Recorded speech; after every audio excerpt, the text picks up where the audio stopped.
BCS Bangla চাকরির পরীক্ষার জন্য সহায়ক কন্টেন্ট চ্যানেলটি সাবস্ক্রাইব করে সাথে থাকুন। আজকের আলোচ্য বিষয় বাংলা সাহিত্যের প্রাচীন যুগ 650 থেকে 1200 খ্রিস্টাব্দ। প্রাচীন যুগের একমাত্র নিদর্শন চর্যাপদ।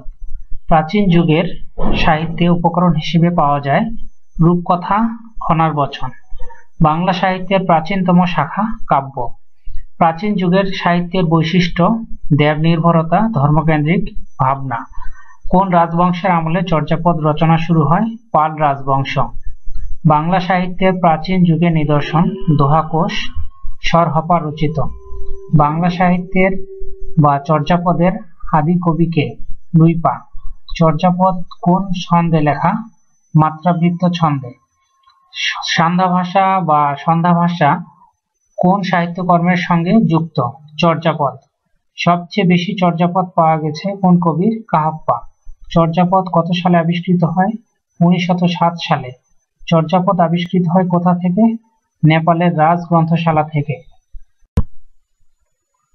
চর্যাপদের কোন পদটি খণ্ডিত আকারে পাওয়া যায়? 23 নং পদ। বাংলা ভাষার প্রথম কবিতা সংকলন চর্যাপদ। চর্যাপদ কোন ধর্মাবলম্বীদের সাহিত্য? সহজিয়া বৈদ্য। চর্যাপদের আবিষ্কারক ডক্টর হরপ্রসাদ শাস্ত্রী।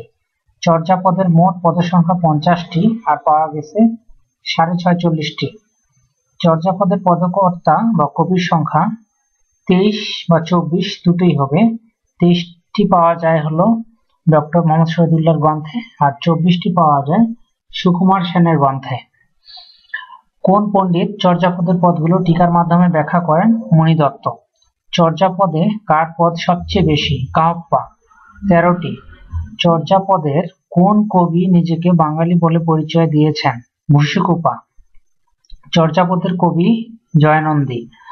চর্যাপদের তিব্বতী অনুবাদ প্রকাশ করেন ডক্টর চন্দ্র বাগচি। চর্যাপদের নারী কবি কুক্কুরিপা। বুদ্ধিস্ট মিস্টিক সং এর রচয়িতা ডক্টর মোহাম্মদ শহীদুল্লাহ। চর্যাপদের প্রথম পদটির রচয়িতা লুইপা। ধন্যবাদ।